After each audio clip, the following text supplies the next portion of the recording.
Hello guys, in this video, I will show you how to use Apple Pay to pay for your OnlyFans in 2025. So step 1, you can use the Safari browser on your iPhone. Open your Safari, not your Chrome or other browsers, just Safari.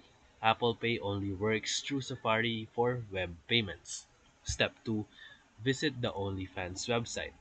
Go to onlyfans.com and log into your account. Remember that Apple Pay doesn't work inside the OnlyFans app, only on the website. Step 3. Go to the Add Payment Method. Tap your profile icon and go to Settings, and then under the billing, click on Add Payment Method.